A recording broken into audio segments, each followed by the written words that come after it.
देखना है हमें? ये जो बोल्ड किया हुआ है? नहीं मतलब हाँ, जो बोल्ड करा हुआ है उसका संस्कृत देख लीजिए, वो मैच हो रहा है नहीं हो रहा है, ठीक क्योंकि है ये सारा देवी भागवत से ही उठाया मैंने। ठीक है। ठीक। और चैप्टर ये इसमें एक ये पार्ट शेयर करा था कि ये दो जो वीडियोस हैं जो हमने इसमें यूज करे हैं, एक में दुर्गा सप्तशती चैप्टर 1 है और एक में 2, 3, 4 है। तो अब हमारे को 5 to 13 में पार्ट कवर करना है, तो वंस दैट इज डन तो ये वाला पार्ट हमारा कंप्लीट हो जाता है। तो हमारे पास एक दुर्गा सप्तशती होगी जो अपनी तैयार करी हुई होगी। सर अगर मान लो हमें पाठ करना है, तो उस समय हम लोग बिना बीज मंत्रों के पाठ करेंगे, जैसे उसमें करते हैं, नवरात्रों में पाठ करते हैं? आप बिना बीज मंत्रों के कर सकते हैं या सिर्फ एक एक? देखिए बीज तो लगाना ही चाहिए। बीज लगाना चाहिए। हाँ। हाँ अच्छा, जो क्योंकि इसमें बीज लगे हुए हैं। एटलीस्ट मतलब एटलीस्ट जो है श्लोक के पहले और श्लोक के बाद में तो बीज हमने एक प्रयोग करा था, आप तब तक शायद आपने ज्वाइन नहीं करा था, जिसमें कि हमने श्रीम ह्रीम क्लीम चामुंडाई विच्चे इस मंत्र को पूरा जो श्री सूक्त पुरुष सूक्त है उसके हर एक श्लोक में मर्ज करा था। और हाँ उसमें मर्ज करा था, और एक हकलश्री क्लश्री हकलश्री हक हक हल। हक हक हल। हलश्री हाँ जी। क्लश्री हकलश्री हक हलश्री, एक इस मंत्र का संपुट लगाकर जो है हमने हर एक श्लोक जो श्री सूक्त और पुरुष सूक्त का था उसमें बीच में, तो इसको जो है कहते हैं ये प्रक्रिया जो है वो मंत्र का भी गर्भाधारण होता है। तो एक मंत्र के अंदर दूसरे मंत्र को मर्ज करा जाता है। तो अच्छा उस प्रक्रिया को जो है उसके ऊपर एक एक डिफरेंट सी दुर्गा सप्तशती लिखी गई है। सर, जैसे अभी तो आप लगा रहे हो ना, बीज मंत्र शुरू में लगाते हो, फिर उसे उत्कीलन के रूप में बाद में लगाते हो। जी और लेकिन अब जब ये वाला है, श्रीम हरीम क्लीम चामुंडाय विरंचे, तो इसको हम लोग फिर उत्कीलन में भी नहीं लगाएंगे, सिर्फ संपुट शुरू में लगाएंगे? इसका जो तरीका होता है वो मैं आपके साथ में शेयर कर ठीक लूंगा। है ठीक है ठीक है मतलब सर। बाकी लोगों ठीक ने है तो देख रखा ठीक है। है ठीक है ठीक है। उसमें ये दोनों उसमें तरीका क्या होता है, जैसे पहली लाइन है उसके सेंटर में श्री मरीम क्लीम आया, और हाँ, उसका जो लास्ट है उसमें आया चामुंडाई। चामुंडाई विरंचे। और ठीक है। नीचे वाला जो श्लोक था, मतलब श्लोक के दो पार्ट होते हैं ना, तो ये पहला पार्ट हाँ। हो गया। जो ठीक है। दूसरा पार्ट हो गया उसके श्लोक के मध्य में विरंचे आया। अच्छा, मध्य में विरंचे आया। मध्य और में विरंचे। सेकंड पार्ट ऊ- के शुरू में ये ऊपर ये। ऊपर वाले श्लोक के जैसे एक श्लोक के 4 पार्ट हो गए, हाँ। तो ठीक है। या तो 4 पार्ट होगा या 2 पार्ट मान लीजिए उसको थोड़ी देर के लिए। एक हम्म श्लोक जो है जैसे दुर्गा सप्तशती के तमाम श्लोक तकरीबन 2 पार्ट में है। हम्म। तो अब जैसे पहला पार्ट है उसमें पहले पार्ट के आधे भाग में एक बीज लगा श्रीम रीम क्लीम, ठीक है और ठीक है। आधा भाग जहां खत्म हुआ वहां पे आया चामुंडाई, अच्छा, सिर्फ चामुंडाई। ठीक है सिर्फ चामुंडाई। ठीक है। फिर जो हाँ जी। दूसरा आधा भाग था उसके सेंटर पॉइंट में आया विरंचे। ठीक है। तो श्रीम रीम क्लीम चामुंडाई विरंचे, ऐसे विरंचे। करके पूरा मंत्र बन गया वो। हाँ जी। अच्छा। ठीक है। तो उस प्रकार से एक पूरी जो है वो दुर्गा सप्तशती इसी प्रकार से लिखी गई है। ठीक उसमें 2 संपुट लगे थे, एक उसमें संपुट था श्रीम रीम क्लीम चामुंडाई विरंचे, और दूसरे में संपुट था क्लश्री तो श्री हकलश्री तो श्री अकहलश्री। हा खल श्री। ठीक है। वो हम कर भी आज भी कर सकते हैं, वो ऐसा कोई दिक्कत की बात नहीं है। देख लो सर, जैसा ठीक लगे। नहीं नहीं मतलब वो हमें हाँ क्या जी। दिक्कत है, वो तो हाँ सब जी। लिखा लिखा है, तो हाँ जी। It hardly takes any time. Hmm. तो उसके अनुसार चलिए, सब लोग आगे, कोई हाँ रह गया? सर एक अनीता आपने जी। सिर्फ बीज मंत्रों वाली सप्तशती शेयर की थी। हाँ जी। जी नमस्कार डॉक्टर साहब। तो नमस्कार हम मैम। हेलो। हेलो वो कर हेलो। सकते हैं? हाँ वो भी कर सकते हैं, आज करनी है? नहीं नहीं, वैसे रूटीन में। हाँ, वो बीज मंत्रों का कर सकते हैं। एक्चुअली मैं पहले बीज मंत्रों का ही मैंने काफी टाइम करा, पर जब मैंने बीज मंत्रों के हिसाब से उसको स्टडी करा तो मुझे बहुत सारी एम्बिग्युइटीज मिली। मुझे तो मैंने सबसे पहले पूरे टास्क को जो है इस बात पे डिवाइड करा कि उवाच हटाकर हमारे 700 श्लोक कौन से हैं। अब मैं पूरी दुर्गा सप्तशती बात करता हूँ। तो हमारे दुर्गा सप्तशती के अंदर सबसे पहली चीज जो 700 श्लोक होने चाहिए वही वहां पर नहीं थे। हर एक उवाच को जो है वो श्लोक बनाकर डाल दिया गया। अब हर एक उवाच को जब उन्होंने श्लोक बनाकर डाला तो मूल श्लोक कहाँ गए और क्यों गए, तो पहला पार्ट तो ये ब्रेक हो गया। तो जब मैं इसकी प्रक्रिया पढ़ रहा था तो उसमें मुझे पता चला कि एक सहस्त्राक्षरी मंत्र होता है। जैसे हर एक मंत्र में नंबर ऑफ अल्फाबेट्स होते हैं, उसी प्रकार से एक सहस्त्राक्षरी मंत्र होता है जिसमें सहस्त्र अक्षर होते हैं। वो सहस्त्र अक्षर का जो कॉम्बिनेशन बनता है वो कॉम्बिनेशन में 700 बीज मंत्र थे। मतलब कि दुर्गा सप्तशती के प्रत्येक बीज मंत्र को जोड़ देते हैं तो वो सहस्त्राक्षर मंत्र में कन्वर्ट हो जाता है। अच्छा। तो क्योंकि मेरे पास 9 दुर्गा सप्तशती थी तो हर एक में कोई ना कोई चेंज था, तो मैंने कहा इनका आधार क्या है। कोई मार्कंडेय पुराण में लिखी हुई थी, कोई देवी भागवत से लिखी हुई थी, ऐसे करके इन्होंने अलग अलग तरीके से बना रखी थी।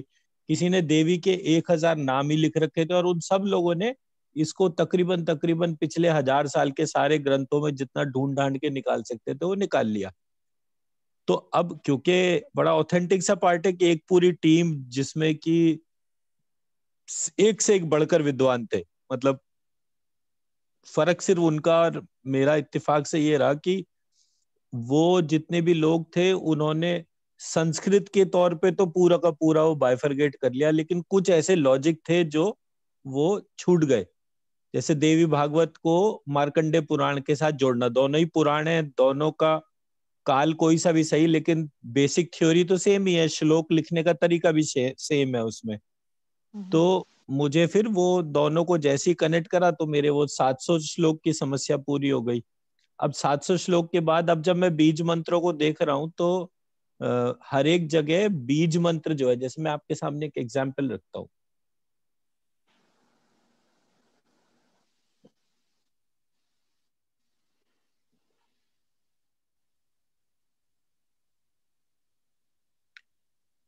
मैंने लिखा श्रीम और ह्रीम, तो मैंने श्रीम रीम को लिखूंगा तो मैं लिखूंगा श री ह और री। अगर मैं 2 अल्फाबेट्स में अपनी बात कहना चाहता हूं तो मैं इस तरह से लिखूंगा। तो मेरे यहाँ पर श्रीम और हरीम के तौर पे जो अल्फाबेट्स बने वो बने श, ह और री। ये 3 यूनिक बने। ऋषि वाला री तो डुप्लीकेट था। हाँ हाँ। ठीक है जी। अब मैंने क्या करा, एक ट्रायंगल बना दिया। उस ट्रायंगल में एक तरफ लिख दिया ऊपर षटकोण का श, एक तरफ लिखा ह और एक तरफ लिखा री। जब मैंने इस तरह से लिखा तो मेरे इस जगह पर लिखा हुआ आया शाह। शाह। अच्छा। इधर इधर जब लिखा तो मैंने लिखा इधर हरी, ऐसे करके हरी। और जब इधर लिखा तो यहाँ पर ये बन गया श्री। श्री। ठीक है जी। तो श्री, हरी और शाह 3 बीज मंत्र हो गए। 3 बीज मंत्र हो गए ना। अब मैंने श्रीम ह्रीम जब लिखा, मैं आपके सामने इसको पूरा रखता हूँ, एक सेकेंड। मैंने लिखा श्रीम और ह्रीम, तो मेरा तीसरा बीज अपने आप बन गया जो शाह था। ठीक है जी। तो मैंने जब इस आधार पे एक स्ट्रक्चर बनाया, यहाँ पर लिखा मैंने श्रीम, यहाँ लिखा ह्रीम, यहाँ लिखा क्लीम और यहाँ लिख दिया हशा। तो श्रीम और ह्रीम जब मैंने इन दोनों को क्लब कर दिया तो यहाँ बन गया श्री। ह्रीम और क्लीम इन दोनों को मर्ज कर दिया तो ये बन गया किलरी। हशा और क्लीम को मिक्स कर दिया तो ये बन गया लक्षौ।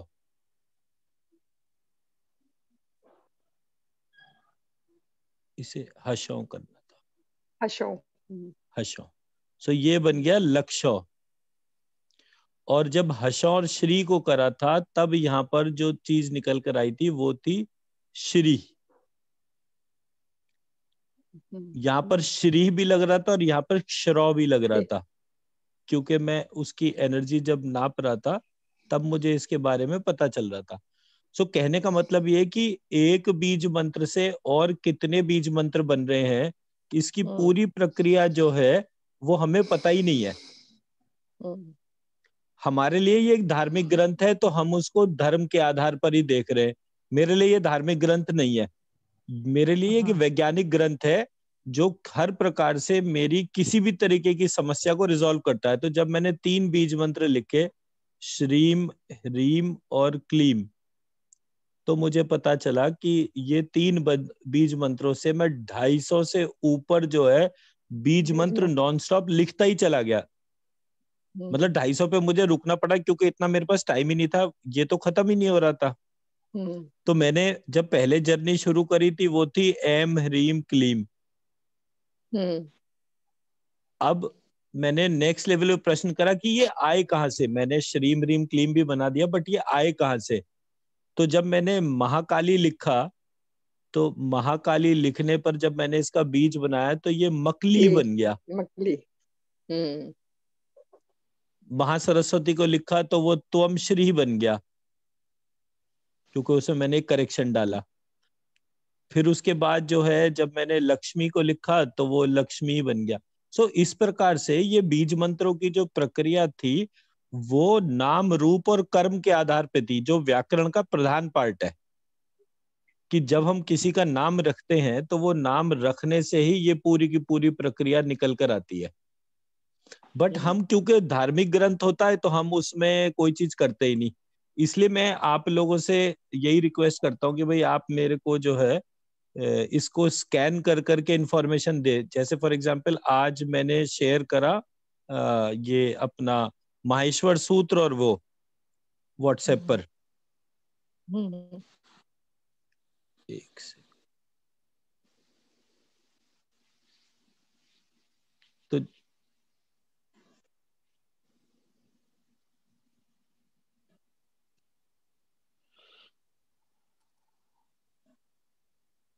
ये मैंने यहाँ पर ये स्क्रीन पे आ गया। ये माहेश्वर सूत्र लेफ्ट में है और रुद्र सूत्र में ये मैंने बनाया। ये 11 लिखे इसमें मैंने। अच्छा, आपको 14 की सिर्फ जगह 11।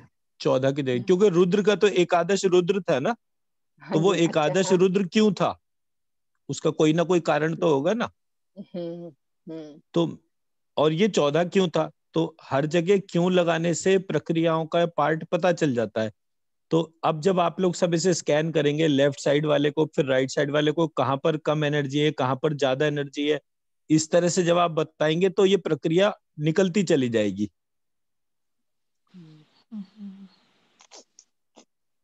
तो मैं इसको जो है अगर धर्म का विषय बना दूंगा तो उससे क्या होता है, रूढ़ी उत्पन्न हो जाती है। अगर ये सत्य है तो प्रत्येक स्थिति में ये मेरे रोगों का निवारण करेगा, ये मेरे को धनहीन से धनवान बनाएगा, ये मुझे उत्तम संतान प्रदान करेगा, जीवन का लक्ष्य देगा। इस प्रकार से ये पूरी प्रक्रिया जो है मेरे सारे ट्रांसफॉर्मेशन को प्रोवाइड करेगी। और जब हम वो एक श्लोक पढ़ते हैं, वो क्या कहते हैं उसको, गुरुर ब्रह्मा गुरुर विष्णु विष्णु गुरुदेव महेश्वरा, गुरुदेव महेश्वरा, गुरु साक्षात साक्षात परब्रह्म, परब्रह्म तस्मै श्री तस्मै गुरुवे श्री नमः। गुरुवे नमः। ठीक है जी। तो जब कभी ये वाला श्लोक आता है तो गुरु जो है वो ऐसा क्या फंक्शन है जो परफॉर्म कर रहा है। अब आप सब लोग टीचर रहे हैं, आप मुझे बताइए कि कितने लोगों ने आपको आपकी लाइफ में जो है ब्रह्मा विष्णु शिव बोला हो। शिव को तो बोला सर। नहीं वो तो ठीक है, लेकिन वैसे बताइए। सो मेरा जो कहने का पर्पस है वो सिर्फ ये है कि वो जो फंक्शनैलिटी है, कि जो ब्रह्मा की फंक्शनैलिटी है, वो जो विष्णु की फंक्शनैलिटी है, जो शिव की फंक्शनैलिटी है, वो सारी फंक्शनैलिटी में से जब हम कोई काम वैसे ही परफॉर्म करके दिखा देते हैं तब जो है वो हमारे को उसके इक्विवेलेंट कहेगा। वरना तो सिर्फ झूठ ही बोल रहा है ना। बिल्कुल ठीक है, बिल्कुल ठीक है। तो वशिष्ठ जी ने राम को श्री राम बनाया, संदीपनी ऋषि ने कृष्ण को परब्रह्म बनाया। तो वो टीचर्स जो थे वो इतने मिराक्युलस थे कि उन्होंने एक बच्चे को, जो पक्का पता था कि ये ईश्वर है, उसके अंदर के ईश्वर को जागृत कर दिया। तो हमारा जो ओवरऑल सिस्टम जो है उसमें बहुत सारी चीजें हैं जो एक टीचर की पावर है या एक मदर की पावर है। जैसे वामन अवतार हुआ, सिंगल हैंडेडली एक अवतार ने पूरा लाइफ ट्रांसफॉर्म कर दिया, तो वो मदर का रोल था, वहां पे कोई टीचर नहीं आया, तो मदर ने ही टीचर का रोल प्ले करा।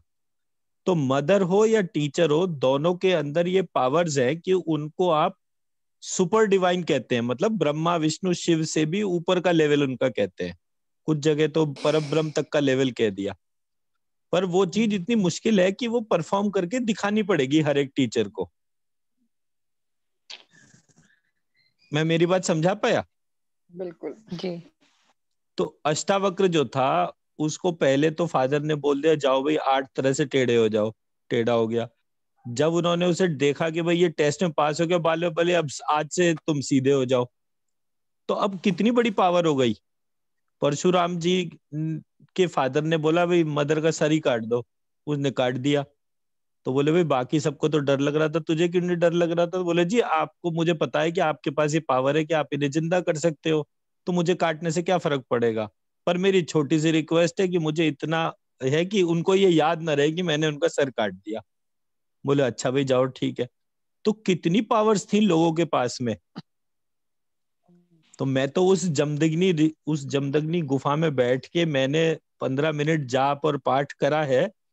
तो वो तो आप आज जाइए उस गुफा के अंदर, आप देखिए वो जमदग्नि ऋषि के अंदर कितनी पावर थी।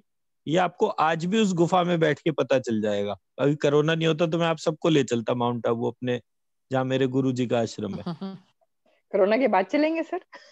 अरे जब चाहे आप, मेरे लिए तो आप कल चलिए, मेरे को क्या दिक्कत है, मैं तो कोरोना ठीक कर ही लेता हूँ, मुझे थोड़ी इस बात से परेशानी क्योंकि होगी। मैं और मैडम अनीता तो घूमने में फेमस हैं, जहां देखते अच्छा हम दोनों ही चल देते हैं।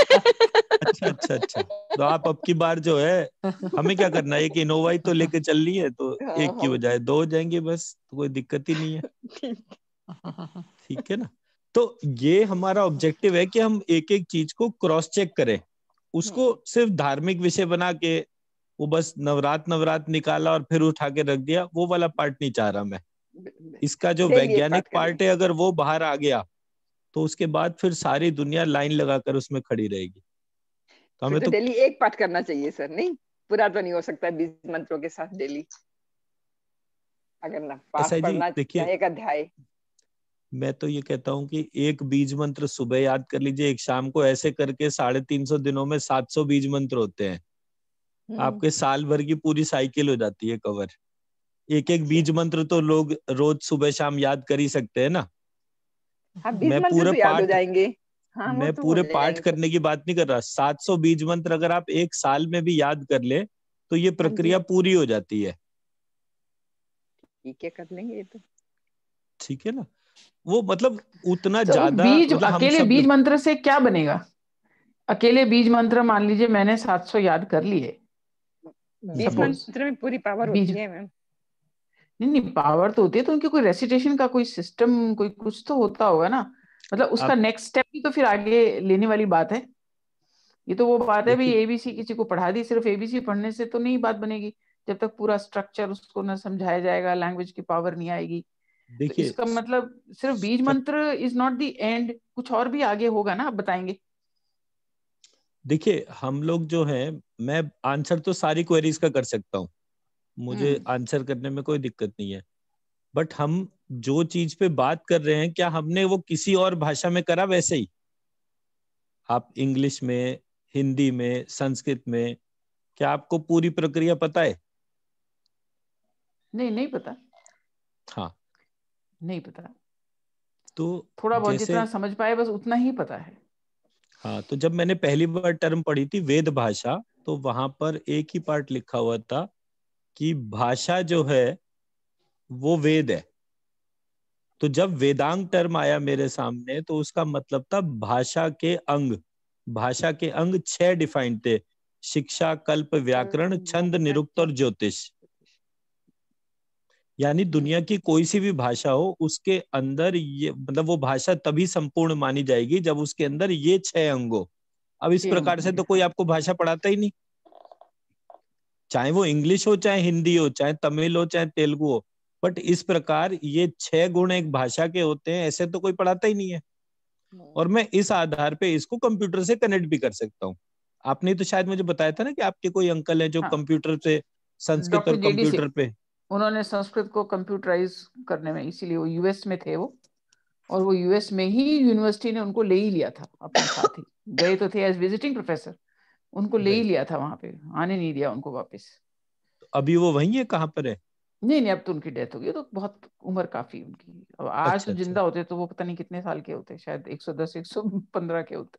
अच्छा अच्छा अच्छा अच्छा। तो उनका हाँ, कोई पुरानी मटेरियल बात। वगैरह है जो उन्होंने इस पे काम करा था संस्कृत से रिलेटेड? लिंग्विस्टिक्स के प्रोफेसर थे वो, यूनिवर्सिटी में कुरुक्षेत्र में लिंग्विस्टिक्स के प्रोफेसर थे। मेरे रिश्ते में मेरे मौसा जी लगते थे वो, मौसा जी से भी ऊपर, बल्कि मेरी मदर के मौसा जी थे। तो ओके। वहां से वो लिंग्विस्टिक्स में काम करते करते, संस्कृत भी था उनका सब्जेक्ट, तो वो बाहर गए। वहां उन्होंने लिंग्विस्टिक्स पे काम करते करते संस्कृत को ये दिखाया कि Sanskrit is a perfect language like mathematics, और इसको कंप्यूटराइज किया जा सकता है। उस तरफ उनके एफर्ट थे, और उनके साथ कोई बाहर के लोग भी लगे थे। हम्म। तो ये सब हुआ था, लेकिन इससे ज्यादा डिटेल मुझे नहीं पता। और अब वो यहाँ है भी नहीं, उनकी पूरी फैमिली यूएस में है। और उनके लाइन में तो मुझे लगता नहीं उनका कोई बच्चा गया है, तो उनके कोई जो शिष्य वगैरह रहे होंगे वो शायद कुछ बता भी पाए। तो ये प्रोफेसर तो का अच्छा, नाम टीम क्या कोई ही, था? है? Doctor JD Singh. JD Singh. हाँ, मैं अपना एक लैंग्वेज का कोर्स करने सेंट्रल इंस्टीट्यूट ऑफ, ये है ना CIFL हैदराबाद, मैं वहां गई थी। Central okay. Institute of English and foreign languages. तो ठीक। वहां पर मैं जब गई, मैंने एक स्पेशल डिप्लोमा भी किया था, और उसके बाद एक हमारा एक ओरिएंटेशन कोर्स, ओरिएंटेशन से लाइक क्या होता है वो था, उसमें मैं गई थी डॉक्टर साहब। तो वहां पे बातों बातों में जब ये टॉपिक किसी ने उठाया, एक वहां के प्रोफेसर, मेरे को नाम जब भी याद आ जाएगा, तो मैंने उनको बताया कि मैं डॉक्टर जेडी सिंह की भांजी हूँ। जी। तो कहते हैं ओह अच्छा। उसके बाद आप यकीन मानेंगे, जब भी वो मैं किसी के पास जाती थी और वो होते थे, वो पहली बात कहते थे आइए आइए अनीता जी, और दूसरे को कहते थे ये डॉक्टर जेडी सिंह की भांजी है। हम्म। मतलब तब मुझे पता लगा, क्योंकि वो मेरा सब्जेक्ट नहीं था, तो मुझे नहीं इतना पता लगा, सुना ही था कि बड़ा अच्छा कुछ ऐसे ऐसे कर रहे हैं। मतलब मुझे पता लगा कि डॉक्टर जेडी सिंह की कितनी इज्जत थी लिंग्विस्टिक्स के फील्ड में, और राइट। स्पेशली संस्कृत। और इसमें जब बात के साथ मेरा इंट्रोडक्शन ऐसे कराया जाता था कि भाई ये उनकी भांजी है। तो काम उन्होंने क्या किया एग्जैक्टली इससे ज्यादा तो मुझे नहीं पता। कोई बात नहीं, वो तो मैं निकाल लूंगा। इतना तो हम्म। बहुत है। जी जी। ठीक है, चलिए जी शुरू करते हैं आज का। हाँ जी, हाँ जी।